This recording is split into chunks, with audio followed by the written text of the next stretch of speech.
My name's Kevin O'Connell, and I'm the founder of the Niche Movement.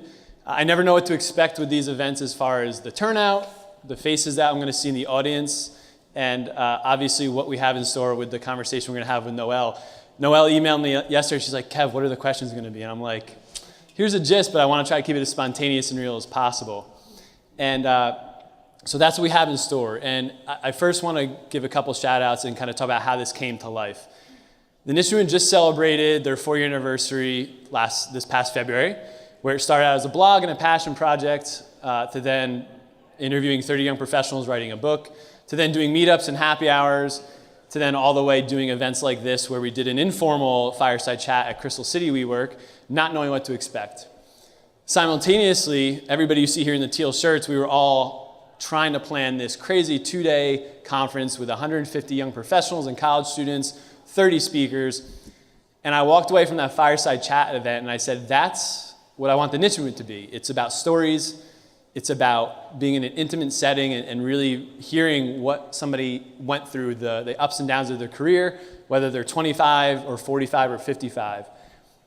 And we've gone through several iterations and innovations, and I stand here before you tonight saying that I had this dream it was May of last year that we were going to plan this conference, and this is the kickoff event where we're basically going between here, New York City, and Boston, and doing these 2-hour events, happy hour, meetup, meets live interview, and I'm really happy to have Noelle as our first guest. But before I do that, I would not be up here, and you guys would not be here if it wasn't for one, WeWork, but two, all the logos that you see up here of their generosity, their support, and their belief, really, because we went from one having a conference in the fall to then having it in the spring to then saying, hey, we're scratching the entire idea and we're actually going to do a tour. And every single one of those companies up there said, we love it, we got your support, any way we can help, we're here for you. And we wouldn't be doing a series of 6 or 7 events if it wasn't for these companies. The second thing, again, everybody you see up here in the teal shirts, they are part of this team.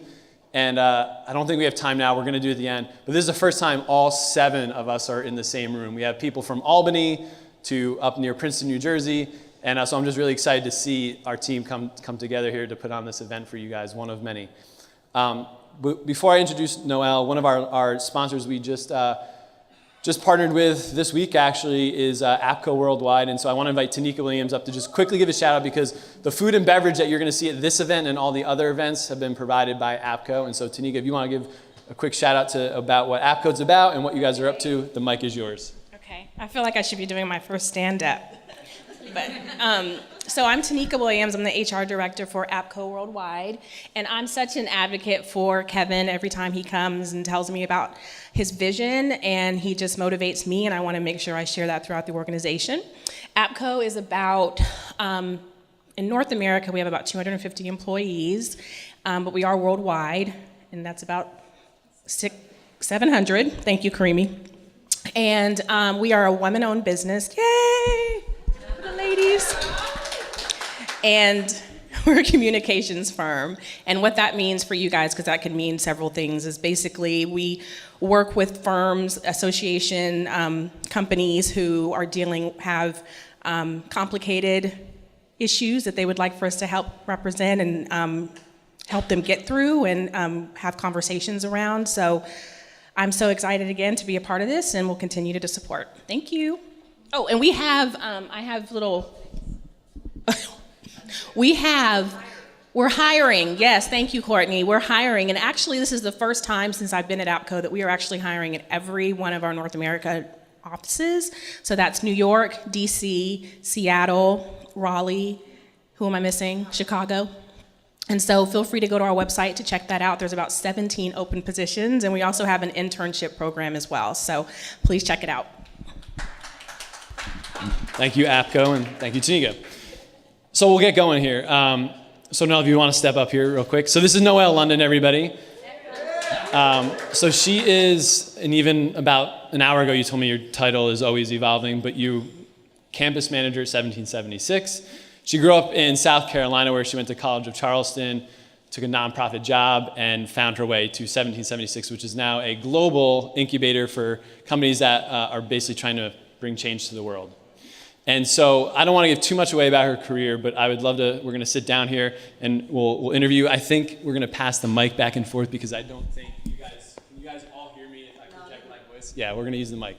So we'll pass this back and forth. Thank you to my wife for always giving me feedback. Thank you, Courtney. All right, so Noelle, the very first question I'm going to ask you, obviously I just alluded to the audience that you're from South Carolina, but do you remember your first job? I do. How old were you? 15. And what were you doing? What was the job? So a good friend of mine, her mother owned a boutique in my hometown. I was from a little town called Clemson. You may have heard that they won the national championship this year. Go Tigers. So I was from a college town. Both of my parents were in academia, grew up there. The only real decent boutique that was there, my friend's mom owned. So I started working there when I was 15. And within about 6 months, I'd convinced her to sell my jewelry in her boutique. I'd never taken a jewelry class before, so I think the clasps were probably like falling off of the bracelets, but somehow that it was both me working for her and then selling my products through her boutique. Really? Yes. So what got you into that whole jewelry business, and do you still do anything with that?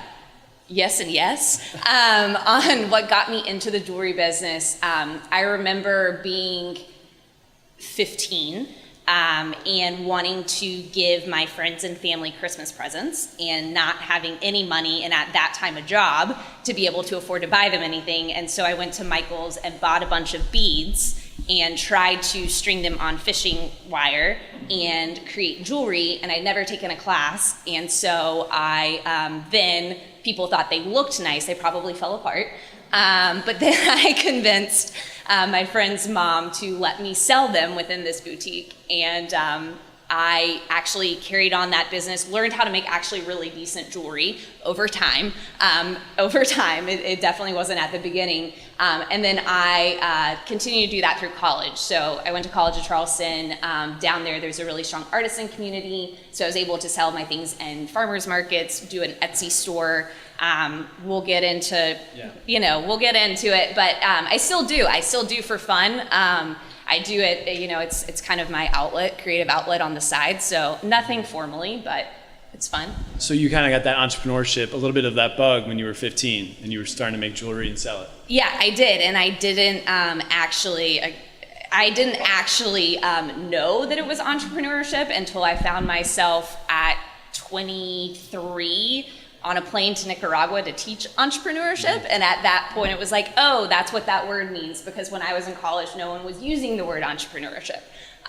So yeah, I think it's something that's always been a part of me, but no one ever was calling it that. No one ever put really a word or a label or even any like resources on how to build a company or how to be an entrepreneur at that time. But I'm very happy that I hear that you're a professor and doing a little bit of that. High schools across the country are now teaching entrepreneurship at a younger age, and so that's awesome because I think, unfortunately, the majority of entrepreneurs until this point have always had to figure that out on their own. Yeah. So let's go forward, and then we'll fill in the gaps from college to 1776. Sure. What are you doing at 1776? And for everybody out there who doesn't know what 1776 is, what is that organization? Yeah, so 1776, we're a 4-year-old startup ourselves. We were started by 2 serial entrepreneurs 4 years ago, right down the street from the White House at K and 15th. They both had started a couple of companies themselves, felt like they had to do this all on their own. You found a lot of entrepreneurial support programs on the West Coast. You really didn't find a lot within the region. And then when you think about it, entrepreneurship on the West Coast is pretty different. You're talking about photo sharing apps. Most of the entrepreneurs that we deal with on a day-to-day basis at 1776 have some sort of social mission attached to what they're doing. That's a whole different skill set that you need to grow those companies. So when you're talking about an education and healthcare focused company, you can't just put them in an accelerator program and say like, okay, go A class, B class, C class. You need a whole host of regulatory hacking tools. You need to understand public affairs. You need to understand policy. You need to be able to get to the right person. So that's really why 1776 was born, was how do we connect entrepreneurs not only to the skill sets to build a company, but also to the right people so that they can grow those companies. We started 4 years ago as a small little co-working space. Today we actually announced that we've built out a platform in-house. We're now developing out a SaaS product. Basically, if you're in Nairobi, if you're in Shanghai, and you want to understand how to tap into marketing talent, we could connect. Hopefully, we can get APCO actually on, as mentors to 1776 startups, but we could bring them on to the platform, and then they can connect with entrepreneurs around the globe to those resources. Because a lot of times, when you're in places that don't necessarily have these thriving hubs, you don't have access to those resources. So that is what we were doing at 1776. We filled out the platform. We now are in 20 hubs around the globe as of today. We announced that at South by. And so that's really exciting. What I do with 1776 is brought here to launch and run our second space ever in Crystal City. We're now in 5 locations. I've stepped up into a different role, so I'm now overseeing our DC region. So DC campus, Crystal City campus, virtual membership, and how do we expand within the region. Okay. And what does a day in the life of recently look like for Noelle? There is no normal day in the life. Maybe that's what I love about it. Maybe that's what attracts me to it, is there is never a day in the life. But, you know, a day in the life is kind of across the board. Right now, helping with a couple of bringing new partnerships on board, talking with other programs about how we can be helpful to them, maintaining those partnerships, talking with new companies that we want to work with, doing a lot of mentorship. Cool. Yeah. So let's back up. So you went to College of Charleston. Yes. What year did you graduate? I graduated in 2010. Okay. And was there a memorable experience at College of Charleston that got you into this social entrepreneurship sector, or? No, I think that it was for me, actually, yeah. I would say studying abroad for me was really a formidable experience. I studied abroad in Argentina, had the chance to go to Peru afterwards, spent some time in Peru. To me, it was really eye-opening of their people around the world that don't have access to the same resources that we do.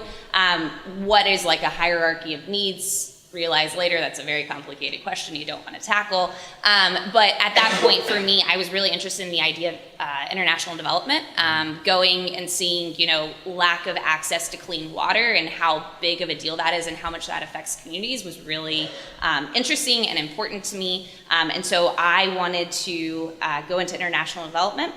I started talking to folks about international development. I came from, again, a small college town, but not a very international place, and was told if you want to be an international development, Peace Corps is really your club. You got to be a part of that club.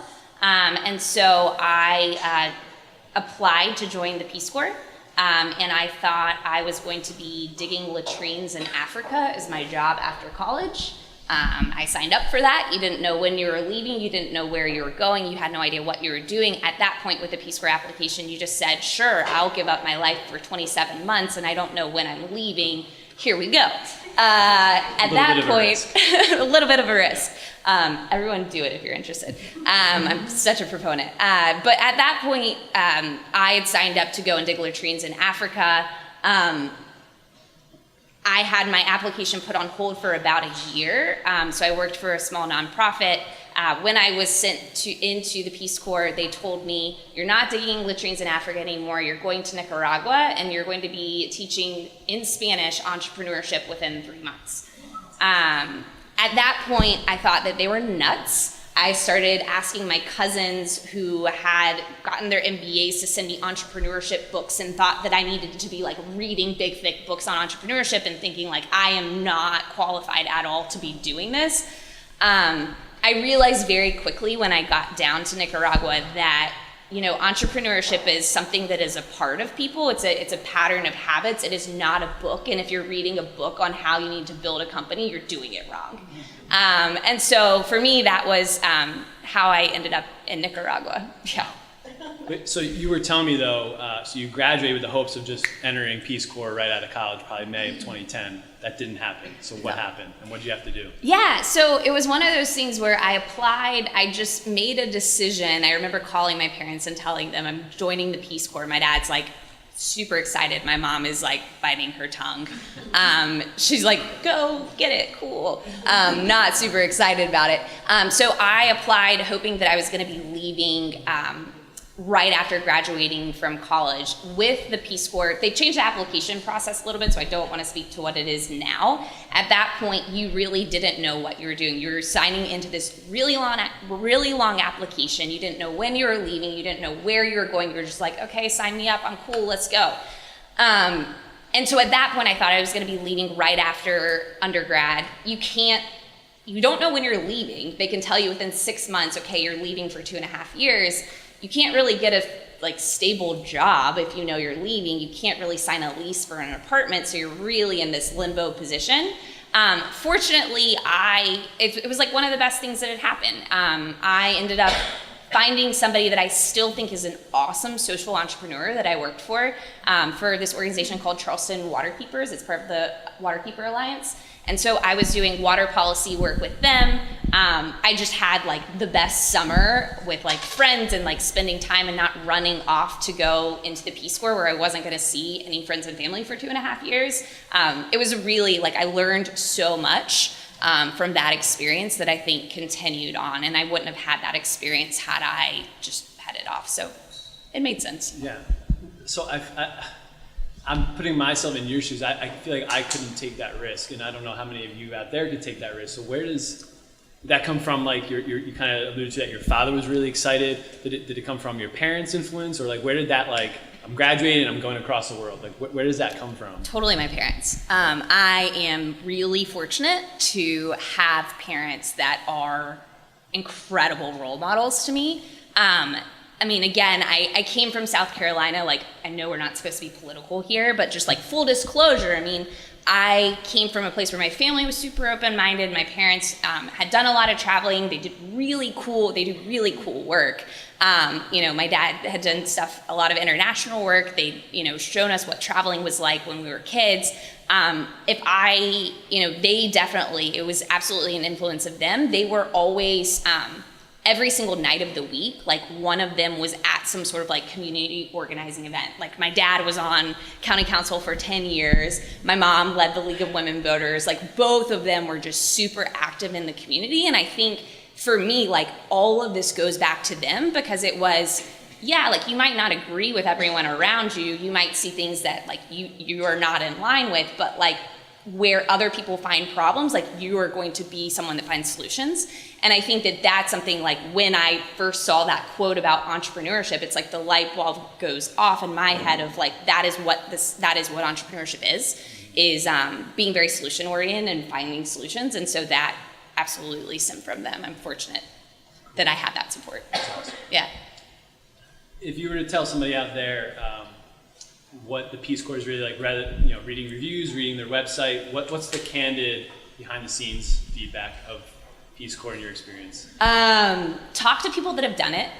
Also know that talk to people that have done it that have had awesome experiences. Talk to people that have had terrible experiences and understand why they didn't enjoy their experience. I do think that mindset is a really important part of it. If you're super adaptable, if you're super flexible, then I think that you're going to have a much better experience. It's also like what you make of it. If you go in and like you take advantage of all of these opportunities, you take advantage of like the work that you're doing and like become really passionate about the work, I think that that's helpful. What I was doing was, and I'm also just, I think that like it's a very good organization. What I was doing is they had passed nationally an entrepreneurship curriculum, so it had to be taught in every high school, but they weren't teaching anybody how to teach it. And so we were going in and teaching teachers how to teach entrepreneurship to high school students.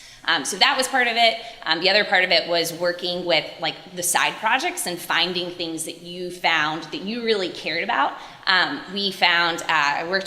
Actually got to use my jewelry background, had a women's group that I was living on an island that was shifting from an agricultural economy to a tourist-based economy, but they were importing all of like the souvenirs from Costa Rica apparently, and so we were helping them to develop businesses, learn how to make new jewelry, and then develop businesses selling these things to tourists and helping the local economy. So they're still selling their things today, which is pretty cool. And then same thing with a sewing cooperative. So these were women that had never had jobs before, they'd never made their own money before, financial empowerment is a huge part of this as well. And so we were able to help them not only sell within the island, but just export to the United States and create more opportunities for themselves. So I had an awesome experience.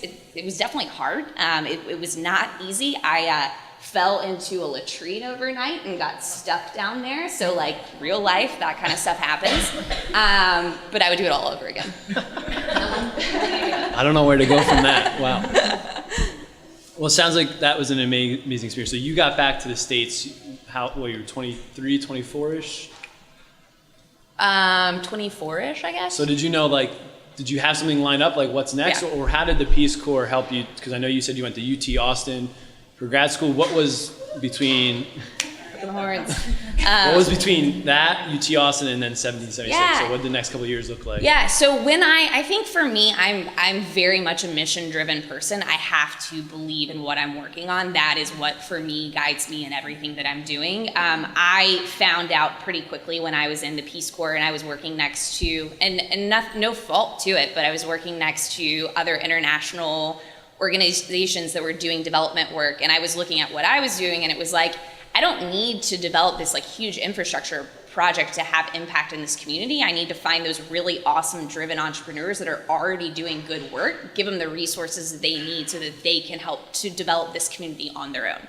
I felt very strongly about, global entrepreneurship is something that's very important, and we just need to give those entrepreneurs more resources.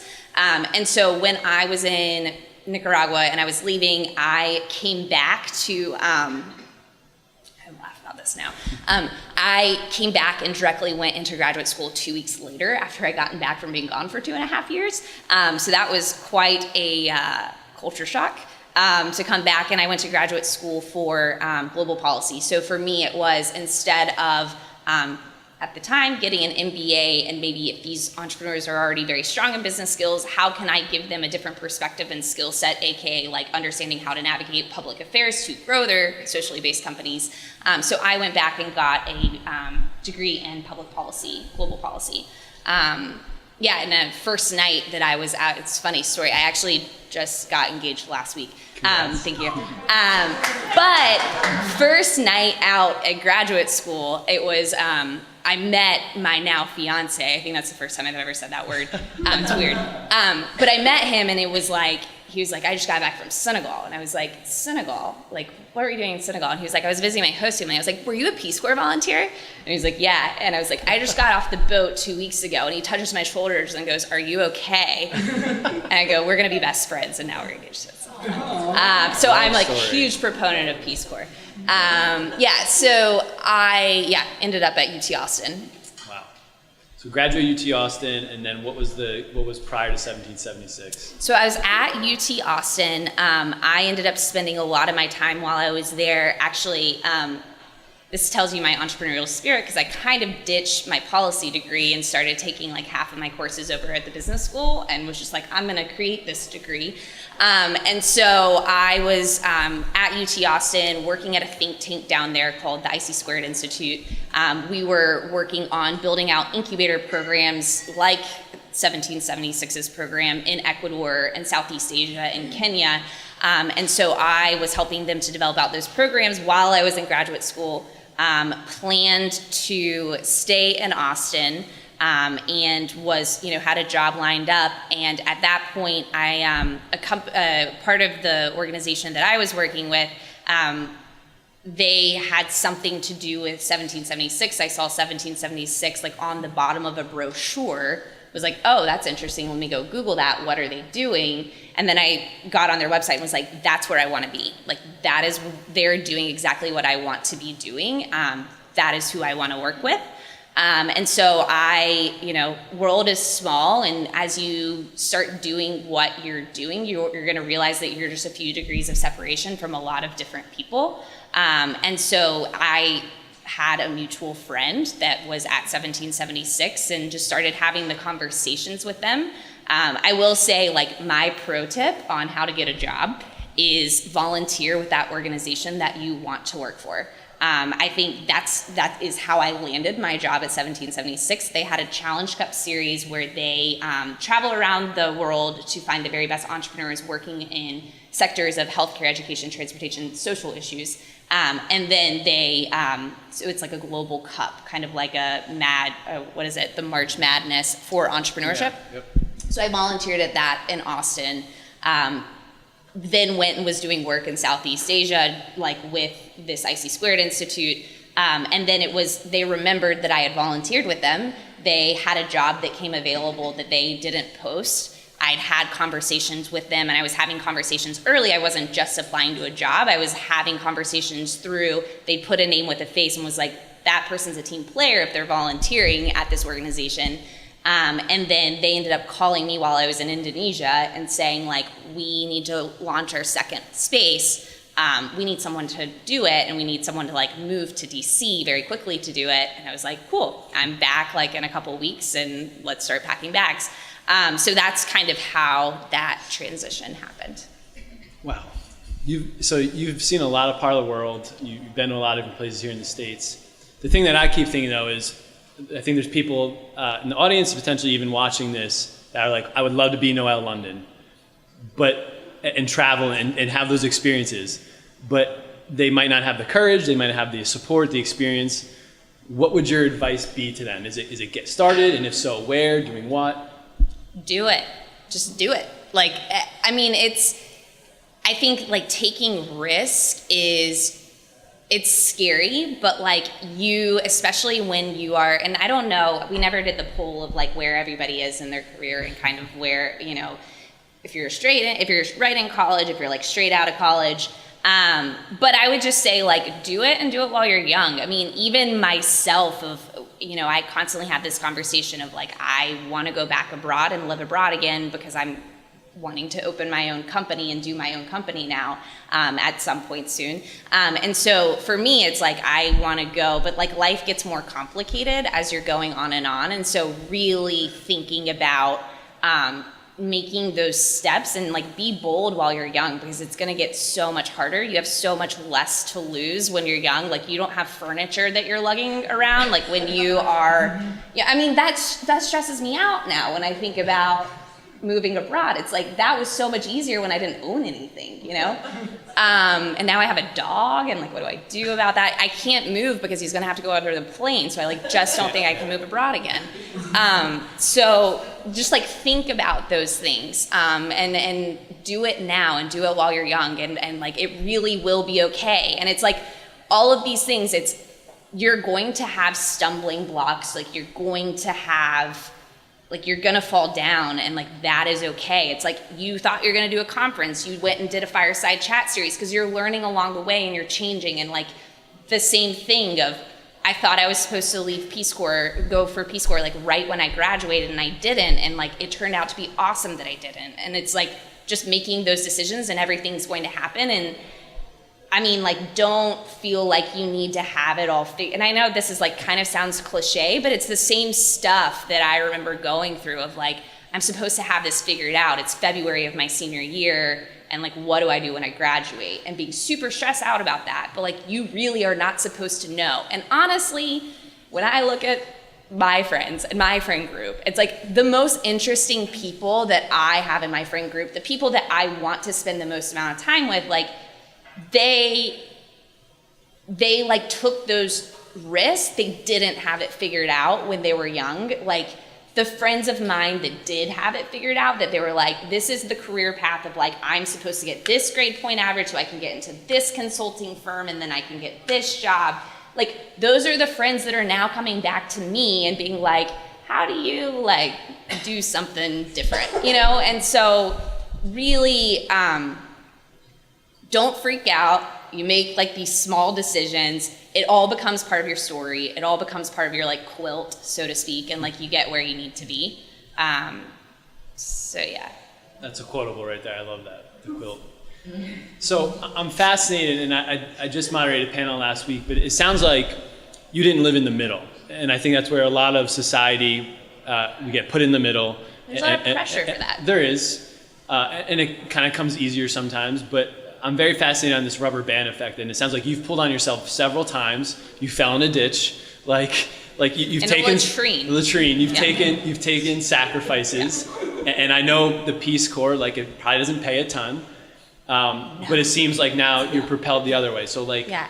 can you talk about that whole not living in the middle rubber band effect? Like how can one get into that? Like if they feel like they're living in the middle, what should be something they could start doing to feel like they're making a sacrifice or doing something where they're going to move forward? Because I think there's a lot of people that feel like they might be stuck. Yeah. I think stay curious, and like when you feel like you're stuck, like, I mean, I think we all have to have those, like, it's not like you just get to a place and then you don't have to continue learning about yourself and asking yourself questions about where you want to be. Like, when you feel like you're stuck, like, I mean, you can be whatever part in your career, like, you have to keep asking yourself, keeping, like, what drives me? What am I passionate about? And do that exercise with yourself and figure out there's so many cool, like, events like this, or there are cool opportunities, there are classes, like, you want to learn how to, like, finger weave, take a class at Lemon Bowl. You want to, like, there are cooking classes, there are all sorts of things, and I think it's easier than ever to be able to be curious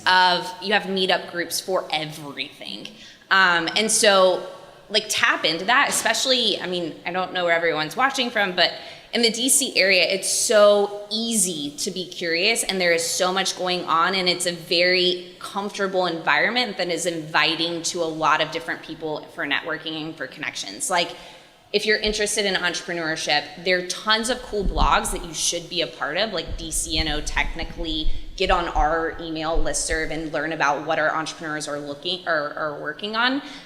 There are like DC Tech meetup groups. There's so much stuff out there. And so just go to those things, like make a thing where it's like every single week I am going to spend like one evening, like go and do something new. And that is like, it's on your calendar if you want to call it Refresh Sunday, like whatever you want to call it. Like, make sure that you're holding yourself accountable to that, and make sure that you're actually taking advantage of the resources around you, because it's easy to get stuck, and like everyone does, and you kind of get in that grind. But like, pull yourself out of that by thinking about like, what do I care about, and like, what are cool things? Like, if you like, I mean, like flowers, there are like flower arranging classes that you can go and take. Like, there's so many, and I'm obviously like showing my like crafty side, but there are so many things like that that you really can take advantage of. General Assembly, if you want to learn how to code, like go to a coding course. Yeah. Are you gonna be making your own flower arrangements for your wedding? I don't know. You're gonna get crafty. I'm gonna get crafty. I've already been warned, don't get too crafty. So I have a couple more questions I want to get to before we do Q&A, but because this 1776 is social entrepreneurship based, I'm curious, what is your definition of social entrepreneurship with your experience, and now with 1776 and all the companies you see changing the world? What would your tagline or definition of that be? Oh, so apparently I learned there was like not even a definition for social entrepreneurship until like 2009. And so it was like, this is something very new, and I think that a lot of people are defining. I think that at 1776 we take a different definition than what some other groups might take. For us to be a member of 1776, you actually do have to be a highly scalable company and have some sort of social mission attached to it. So social entrepreneurship sometimes gets lumped into like the nonprofit world. Like, for us, that's not our definition. For us, it's more like social enterprise. So you're a highly scalable company, but you have a social focus attached to what you're doing. For example, we have some really cool companies, and I think that's one of my favorite parts of my job, is I get to work with some companies doing just really interesting things. Micro Benefits is a company that they're doing workforce training apps for blue collar workers in China. So in Apple and Nike factories, the workers are actually having the app so that they can, maybe they start at a very low skills job, but they're actually through the app able to train themselves so that they can progress and get even better jobs. And so that's a company that I think is really interesting. I'm trying to think. Summa, we just launched this new cohort program at 1776, which we're really excited about. We're in beta of that right now, but it's a 12-week curated program, and we have someone from a company called Summa. So they're actually doing a Blue Apron type of company, but for people on WIC or food stamps. So really like expanding the bottom of the pyramid of, it's not just something that more wealthy people have access to. It's like really expanding that kind of service across the board. Lender is another company that we work with that even when we think of like shared economy, we think of the Ubers and Lyfts of the world, like actually they're kind of exclusive to people that don't have cars that are brand new. And so what Lender is doing is they are actually giving loans to folks that want to be Uber and Lyft drivers so they have access to be able to buy those cars and actually participate in the sharing economy. So I think that we're going to start seeing more and more things like that. I think maybe it's a little bit of like stubbornness on our part, but I think that we are out to prove we have a venture fund associated with us. And when we have a venture fund, we're not just investing like money in these companies and thinking that it's going nowhere. Like we go by venture principle, so we expect returns on all of those investments. We're expecting the same returns on those investments as a VC firm expects. So that means that we are out to prove like you can build a highly scalable company that does create strong returns, but also strong social returns. Where can people find out about more of those companies? Is it just going 1776 website or events, or like do you have a directory? Yeah, so we do have a directory on our website. We're getting new companies on the platform daily, and so it's not super up to date. I would say if you go onto our website, 1776.vc as in venture capital, upper right-hand corner, there's a subscribe button, and you can get on our newsletter. And that is a really cool newsletter because we have this insights blog. So we're highlighting those companies and telling you a little bit about like Dorsata is doing electronic health records. We're doing a whole blog post on will the changes in ACA actually affect companies like that. So that's a really cool blog for you to be a part of and see like what's going on within the industry. I would also say we do have an events calendar. Most of our events are actually for 1776 members only, but we do have a number of public events, and so I would get involved in that. We're doing cool stuff with GA every single week on like women in tech, on intro to digital marketing, XYZ. So events calendar, blog, our website. You can also come and like take a tour of 1776, and we're happy to do that and show you around and introduce you to some people. Cool. We'll get to how they can connect you at the end. So I have about 3 rapid fire-ish questions, and then we'll turn over to you guys if you have questions. So I love asking this question. But has there been one person or one moment that has had an impact on your life? And if so, what was it? Actually, that's not rapid fire. I hate these ones. I'm really bad at favorites, so it would be my dad, for sure. Has had the most impact on my life. He was the one that, like, when I was in the 4th grade, was making me learn what supply and demand was and teaching it to my class. When I was in the 4th grade. And so it was like, while all the other kids were at the pool in the summer, I was doing math workbooks. And that's like always been just kind of like pushing me and challenging me and being like grad school professor told me when I was not doing well in my statistics class that for me, perseverance was what was going to take me far in life. It was not my analytical ability, and so I think that that's like a trait that definitely came from my dad. Of I wasn't the smartest kid in my class, but he would still make me take the AP classes and be it was all like 1 through 10 in my class, and and then there's me, and so I think like continuing to push me is definitely something that's come out now. All I can envision, and some people might laugh at me, I feel like your parents are a mashup between the Mean Girl parents and the Easy A parents. So I wish I could envision that, but I'm really bad at pop culture references. Have you seen either movie? Mean Girls, yeah, but I don't know the parents. Easy A parents, I feel like they're a combination of both parents. They're I'm the gonna coolest go and parents. watch that now. You better be saying nice things about them. Very, very good. Yeah, very good. Go home and watch Easy A. Second to last question. What would you tell, I'm trying to see how I want to frame this. What would you tell either your college senior self or your just finishing Peace Corps self? If you had to go back a couple of years, what would you tell yourself? I think that those are both like inflection points where you want to, where like there's a lot of soul searching when you find yourself looking at job boards and you're like, but I feel overqualified or I'm underqualified. I would say like no matter where you are, and the anxiety of am I going to get the right job, I would always say like use every single experience that you have as a learning experience of like you're not going to be in your dream job when you graduate from college. You're going to be doing copies, and like you need to be the best damn copy maker that like ever was at that office and show them like that you are not above that and you are going to do a better job at making those copies than anyone else.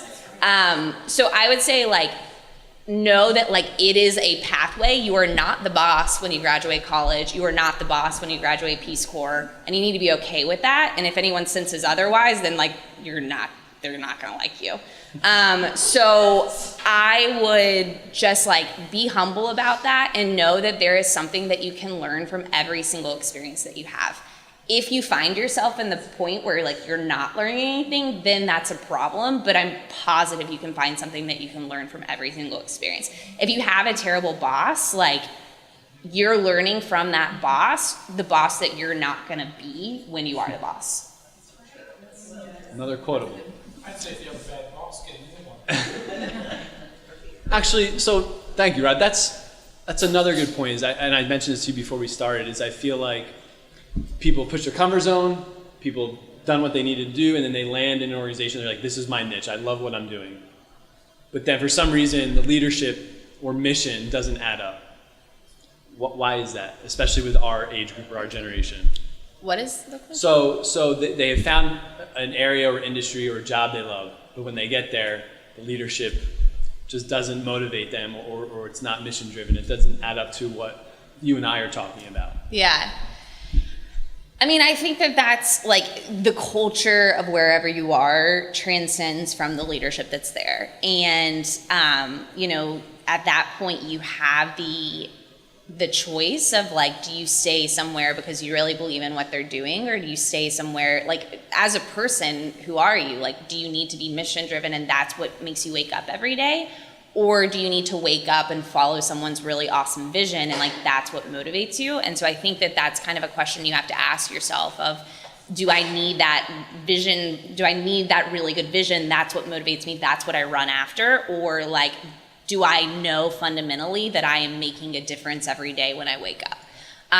Again, I don't think that until you like work for if it's the mission part of things, until you work for yourself and you have the ability to build the company that you want, like it's never going to be perfect. Yeah. It's never going to be perfect. So you just have to find like what are those nuggets of things that you're learning through that experience. Cool. So I don't have a question at the end, but this is your platform. So is there any piece of advice, whether it's to a college student, freshman or senior graduating, or somebody out there that's 3, 5, 10 years in their career, anything, other advice or tactic to find a job they love? Again, I would say the volunteer piece is super important. I think that is honestly every job, like pretty much every job, including me being a professional volunteer with the Peace Corps, like every job I've ever gotten has been through volunteering for the organization. And so, especially like companies that are doing cool stuff, if you're in the startup world, like everyone always needs extra hands all the time. So show up when they need you, when they need somebody. And I think that is definitely something that people will remember, especially when it's like, if for us, I think like Challenge Cup is like the classic 1776 example where we always need extra hands. It's this huge festival that we put on for a week straight, and we're so understaffed every time and like so need extra help. So think about like ways that you can kind of help people out. I know someone I like interviewed for a job with me, and like when she was interviewing for the job, she was like asking me some very like interesting questions throughout the interview. And then she came back and it was something of like, what do you need for XYZ? And it was like startup recruitment at the time. And she like sent me over like 3 days later this whole like wish list of like really cool startups that we should have an eye on and be looking at. And so she like had shown me like that she was listening, and she showed me like, and it's actually like a really good list that we actually have used. So I would say like thinking about ways to help people out, and people really appreciate that, and it shows them that you're a team player, because like that's something that's really important everywhere. The other thing is just like, for me, and I have a different style than, you do, or everyone's different. For me, I'm always looking at the organization. I'm not thinking about a job and applying to like a job on a website. It's like, find organizations that motivate you, that you would love to work for, and like find your connection points. It might sound cliche, but like, look on your LinkedIn, see who's connected to them, find endpoints. Not in like a creepy, I just applied for this job, like please answer my email, but more in the like, genuinely, I want to know what your job is like. I want to know what it's like to work here, and like kind of make it a little bit more organic and natural and genuine, than just the transactional, I'm applying for a job. So start that relationship building early and find like companies that make you excited. Love that advice. I love it. Thank you so much, Noelle. Yeah. Noelle and I have been talking over the phone since probably like late summer of last year when we were playing at the conference. We got connected through a mutual colleague, and now you got to sit down a little bit more about you. But thank you so much. Give Absolutely. a round of applause for Noelle. Yeah, thank you. I think we have at least 5 or so minutes for a handful of questions, and I know Noelle and I will be up here for the next half hour or so networking and chit-chatting, but who has a question they're dying to ask Noelle about Peace Corps, or we'll go with Rod back there. So being the oldest guy in the room by a long shot, we hire a lot of young people these days, and we're trying to still figure out, how do you work on? Ooh, good question. It's so interesting. It is so interesting. I've had people that have worked for me before that have, great accounting skills, ended up doing a whole spreadsheet on what they thought was substantive work and non-substantive work, because they had logged for 2 whole months every single thing that they've been doing every single day, and put together a pie chart on what was substantive and non-substantive. And in my head, I'm like, those are awesome skills. How about you like find a problem and use them to like do something with them? So I mean, it's a challenge. I think finding, making sure that that's what you're interviewing for is, I mean, the word grit, like that's what you're interviewing for. Everything that you're interviewing for is not necessarily the standard interview questions, but like, when is the time that you've been the most challenged? Like, what did you do about it? When was the time where something was, you found a problem within what you were working on and where you were extremely solution oriented, and poking for questions of like, what are the skill set that maybe you don't love about millennials, and make sure that you're hitting on those things in your interview. And then I think that the advice that I've always been given, and it's tough, especially with millennials who expect a job offer when you are, interviewing them, but like have them come and work for you, have them volunteer at a stressful event and see how they interact through it. I think that those are things like watching them in action and then showing, these are things that interviewing for the right skills that you're looking for. I know like one of our, someone that I hired that has just been awesome, and he's like basically the POC now in Crystal City. He came from a non-traditional background where he was the first person in his family to ever go to college. And so, hearing about his experience of like, he didn't necessarily have the support and how hard that he had to work to get to where he is was like exactly what I needed in that role. And he's like been awesome in that role. So I don't know if that helps at all. 1 or 2 more questions. As a South Carolinian, you may have an interesting perspective in the most non-political way possible. What is your advice for a social entrepreneur with the current government? That is a great question. I think that we're getting a lot of questions about that right now, of like what's going on. I think that really everyone is kind of pausing. No one knows what's happening. Like, is this going to affect them? Is it not going to affect them? We've had a couple of reporters come to our startups asking about that. I mean, it really depends on what you're working on. If you're a healthcare startup that depends on selling your product to insurance companies, and now that's no longer covered from insurance companies, yes, you are going to be affected. And so that's the joy of entrepreneurship of like, you never get comfortable, because as soon as you think you're comfortable, it's pivot, pivot, pivot, and like move into something else. And so whether that means like now you're a B2C company and selling directly to customers, or now like you can't sell directly to customers and you need to go B2B, I think it's just like be on your toes and always never get comfortable. You're always anticipating how you're gonna have to shift and adapt or die, I guess. Yeah, we have other companies that are working with the military, and so like increases in military spending will probably affect them. And they're doing very cool work, like connecting families with troops. They're Sandbox. They're a really cool company in town. They're doing really well. So it really depends, and I think we're all just trying to understand, like, hang tight, I think. Yeah. Yeah. Great question, great answer. Maybe one more question. In this side of the room or anybody else? Go ahead. Hi. What do you feel is the most important skill, would be technical or soft skill, that millennials should focus on developing?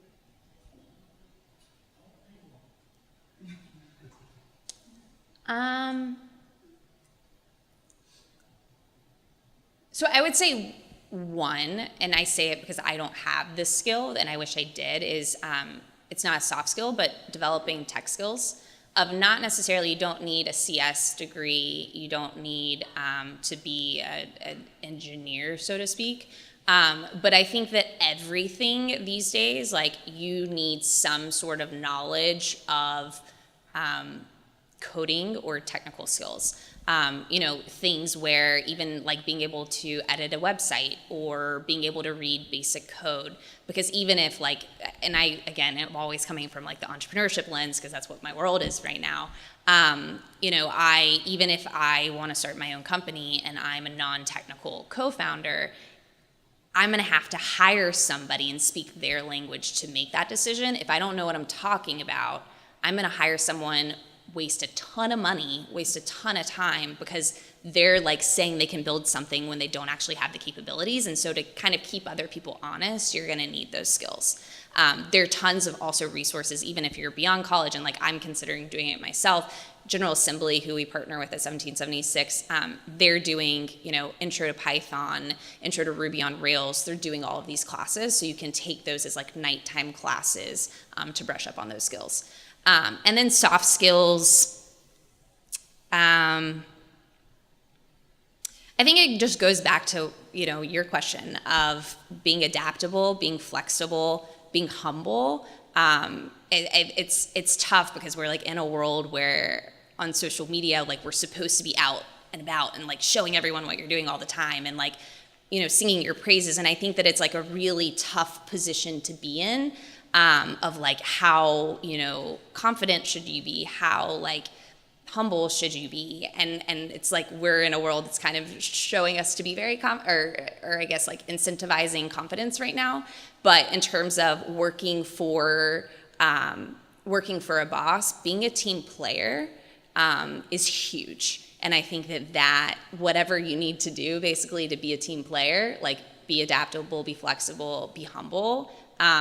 That's going to take you far. And I know maybe it doesn't always seem that way, but I am determined in my lifetime to prove that like those people that are the team players are the people that are going to get where they need to go.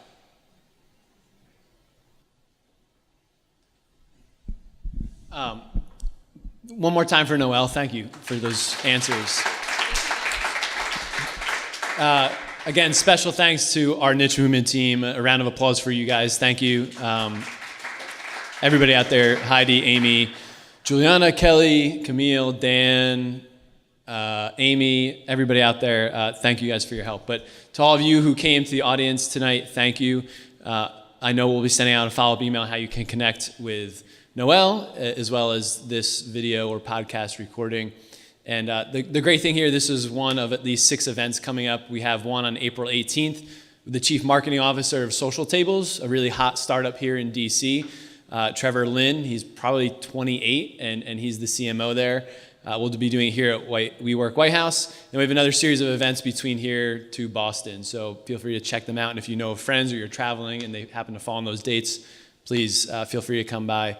we'd always love to see you guys. But Noelle and I will be up here for at least the next 20, 30 minutes mingling and breaking down. But there's beer and pizza, and we'll put some music back on. But thank you guys so much for coming out.